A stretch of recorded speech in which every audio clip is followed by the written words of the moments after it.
उद्या होणाऱ्या मतमोजणीनंतर विजयी उमेदवारांना मिरवणुकीची परवानगी नाही. डीवायएसपी ढवळे. भुसावळ तालुक्यातील वरणगाव नगर परिषदेच्या निवडणुकीच्या मतदान प्रक्रियेचा आज शेवटचा दिवस आहे आणि उद्या मतमोजणी होणार आहे.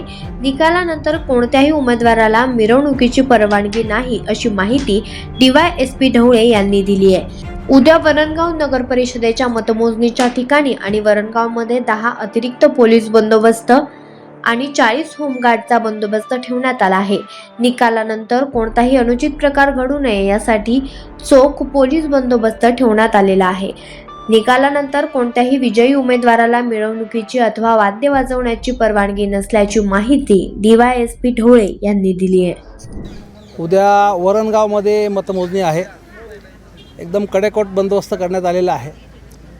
स्थानिक पोलीस स्टेशनचे 30 अंमलदार, बाहेरून 10 अंमलदार त्यांना दिलेत आणि 60 होमगार्ड दिलेले आहेत. त्यांच्याकडे एक SRPFचं प्लॅटून पण आहे.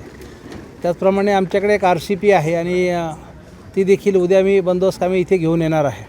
त्याच्यामुळे बंदोबस्त एकदम चोख दिलेला आहे. माननीय जिल्हाधिकारी साहेब जळगाव यांनी कोणतीही मिरवणूक काढण्यासाठी प्रतिबंध केलेला आहे. उद्या कुठलीही मिरवणूक निघणार नाही, कुठलीही DJ वाजणार नाही, कुठलीही मिरवणूक निघणार नाही आहे. त्याच्यामुळे जर कोणी निवडणूक काढली, कोणी गर्दी केली तर त्यांच्यावर गुन्हा दाखल होणार आहेत आणि जर पराभूत उमेदवारांना त्यांच्या घरासमोर डान्स करणे, तिथे काही फटाके फोडणे असे जर कृत्य केले तर गंभीर गुन्हे दाखल करण्याचे आदेश आहेत.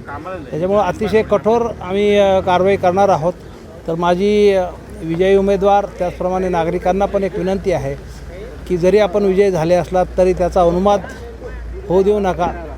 तुमच्या कृतीमुळे पराभूत उमेदवार किंवा इतर नागरिक यांना भीती वाटेल, यांना त्यांचा अपमान झाल्यासारखं वाटेल असे कुठलेही कृत्य आपण करू नका. आणि आमचा चोख बंदोबस्त असणार आहे. पोलीस फोर्स आमच्याकडे सफिशियंट आहे, पुरेसा आहे. त्याच्यामुळे तुम्ही काही कायद्याचा भंग केला की तुमच्यावर कठोर कारवाई करणार आणि तुम्हाला अटक पण होणार आहे. त्याच्यामुळे सर्वांना नागरिकांना विनंती आहे आणि विशेषतः जे विजयी झालेले उमेदवार आहेत त्यांना माझी विनंती आहे की कुठलाही तुम्ही मिरवणूक काढू नका, कुठलीही करू नका. 3-4 दिवसानंतर तुम्ही जर आम्हाला कायदेशीर पत्र दिलं मिरवणूक काढण्याकरता तर त्याचा आम्ही रूट पाहू आणि रूट पाहून त्यानंतर तुम्हाला आम्ही परवानगी नंतर देण्याचा विचार करू. पण उद्या 100% मिरवणुकीला बंदी आहे. लोकनायक न्यूज